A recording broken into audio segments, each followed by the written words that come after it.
Alright, hi everybody. So today we're going to talk about entropy and Gibbs free energy, and I might even be able to finish this chapter today with you depending on how long it takes to go through some of the derivations with you. But, what we talked about before was the idea of a reaction being spontaneous and a reaction being thermodynamically favorable. And so the idea behind being thermodynamically favorable is that the entropy of the universe, that change, is going to be positive. And so what we end up having when we look at a system sometimes is that the entropy change is not positive, it's actually negative. The system's becoming more ordered. And people will ask, well, like, the system's becoming more ordered, but you told me that the reaction would be spontaneous, and that the entropy should increase. Well, in that case, when the entropy of the system, the reaction is becoming more ordered, it turns out that around it, the surroundings, their entropy is actually becoming a lot more positive. Positive enough to compensate for the negative change in entropy of the system. So if you're forming a liquid from a gas, for example, then heat is going to be released. And that heat that's being released will help make the surroundings hotter and their entropy be greater. And so we can sort of look at this. If you read through this slide, if we have an exothermic reaction, we're actually releasing energy to the surroundings. And so the surroundings, it's going to have a greater heat. And this is going to increase the entropy of the surroundings. If we have endothermic, well then the system's going to absorb energy. When the system absorbs energy, then the system's change in heat is going to be greater. And when that happens, heat's lost and there's a decrease in entropy to the surroundings. But what I want you to take away from this exothermic endothermic look here is that when something is exothermic, its entropy sometimes will decrease, but the surroundings entropy usually will increase enough that it will make the reaction still spontaneous or thermodynamically favorable. Now what we can do is we can look at this mathematically. The change in entropy of the surroundings, it's equal to the negative change in heat of the system divided by the temperature in Kelvin. And if you've ever looked at the entropy changes, you'll notice that they're in the units joules per mole Kelvin. And this is why that's the case. Now, if I have an equilibrium state, a state where there's no changes in the amounts of reactants or products, we're in this sort of stable state where we're moving back and forth, turns out that the entropy change will be 0. And so at that point, neither reaction is favored, not the forward or the reverse. And so we can say that the change in entropy of the universe is actually equal to 0. And we can say that the change in entropy of the universe is the system plus the surrounding, and because they're equal to 0, we can set them equal to each other and have negative surroundings, entropy surroundings equals positive system surroundings. Now, why do I bring this up? Because we're going to go back to this again when we talk about Gibbs free energy. And we're going to try and relate this back to what entropy changes look like for the system and spontaneity. So let's just summarize what we have so far. So if we have a system that is exothermic, then the system's going to lose heat. Heat's released, so the surroundings and enthalpy or heat goes up. This means that the entropy of the surroundings is greater than 0.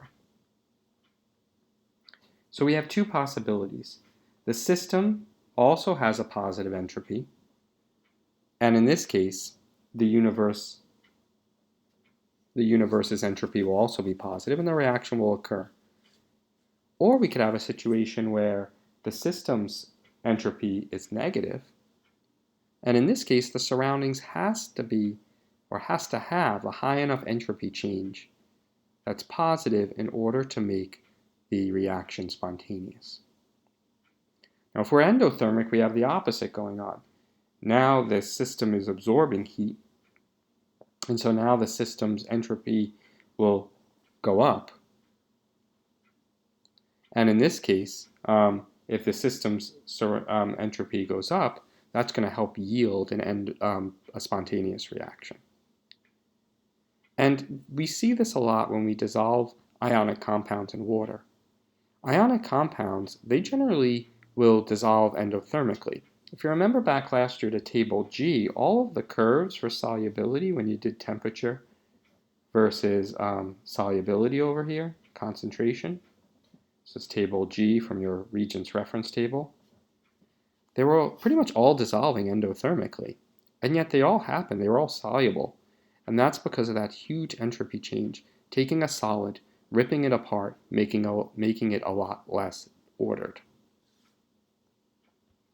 All right, so really in essence, you're not really asked about these types of things, but I sort of bring this up because, last year you learn about delta G, and you say, all right, yeah, delta G, it's spontaneous if the delta G is negative, and you got to know that, and that's because, the enthalpy needs to decrease and the entropy needs to increase. But let's go through and actually look at delta G and try and derive it a little bit further. This is the delta G, or the G equation as we know it. But how does it get there? Well, it goes back to the idea of the entropy of the universe. A delta G equation, that is a manifestation of the second law of thermodynamics, which says that the entropy of the universe has to increase in order for a reaction to occur. So we have our change in entropy of the universe. It's equal to the change in entropy of the system and the surroundings. And we also know from before that the delta S of the surroundings is equal to the negative change in heat of the system over the temperature. So now let's substitute in. If we take the delta S of the universe and put it down here, and we have the delta S of the system and we put it down here, and then for delta S of surroundings, if we substitute in everything in terms of the system, because it's nice to actually, have everything in terms of the system, that's what we can really measure. It's really difficult to measure the surroundings. The surroundings are not, finite per se. You don't know where the surroundings end. But the system, we have really a good amount of control over. So now if we do this, and we multiply everything by negative t, then we get this expression right down here. We get negative t times the change in entropy of the universe equals negative t times the entropy of the universe plus delta H. It was divided by t, but now that t has been canceled out. Now what we do is, instead of having the change in entropy of the universe times negative t, we make that equal to delta G. Remember, delta G has to be negative for a reaction to be spontaneous, yet the entropy of the universe has to be positive. Well, we can reconcile this because delta G is equal to the negative temperature times the change in entropy of the universe. That's where the negative sign in delta G is coming from. The idea that we're taking the change in entropy of the universe, which we're measuring according to how the system is changing, and we're multiplying it by the negative Kelvin temperature. Now, some important things about this, okay? And that is as follows. The delta H is generally in kilojoules per mole. Delta G is usually in kilojoules per mole. Temperature is always Kelvin, and delta S is almost always joules per mole Kelvin. So you have to change either the delta S to kilojoules or the delta H and delta G to joules, but they have to be in the same units.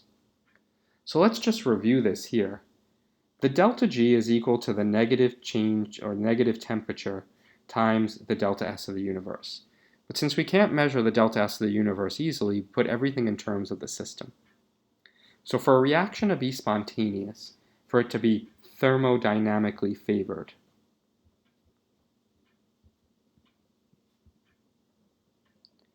the delta S of the universe has to be greater than 0.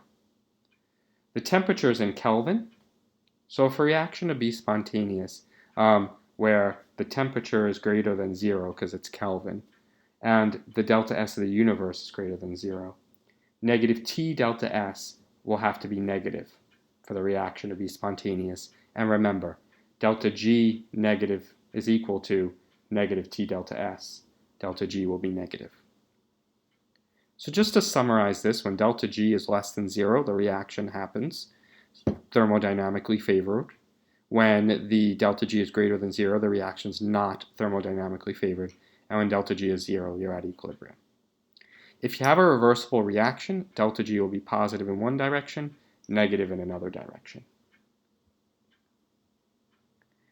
Now, just like we've calculated delta S by using the S of formation and delta H by using the delta H of formation, you can also do this with delta G. And we see this here, the delta G of a reaction. If you're given the information, you can do products minus reactants. Just like delta H, delta G has a delta G formation of 0. If you have delta G formations and it's per mole, so if there's more than 1 mole, you have to multiply it by the coefficient. If you reverse the reaction, it changes the sign of delta G. Now let's go back to this equation here where we have delta G equals delta H minus T delta S. And this you learned last year, but just to go through it again. If the delta H is negative, that's favorable. If the delta S is positive, that's also favorable. Since you're subtracting a positive delta S, it's going to help the reaction or the delta G be negative. So the reaction will always be spontaneous. It will always happen favorably. If you have unfavorable conditions, so if you have these unfavorable conditions, the reaction will never occur. But where things get kind of messy are these two down here, where the reaction has both a positive delta H and delta S, or a negative delta H and delta S. When they're both positive, the delta H here is unfavorable, the delta S is favorable. That means that delta S is driving the reaction. And we want to maximize that delta S term. The way we maximize that delta S term is by raising the temperature. So these reactions will be spontaneous, but only at high temperatures. That's when they'll be spontaneous.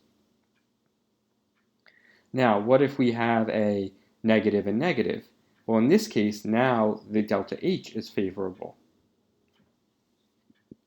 So an exothermic reaction will be favorable.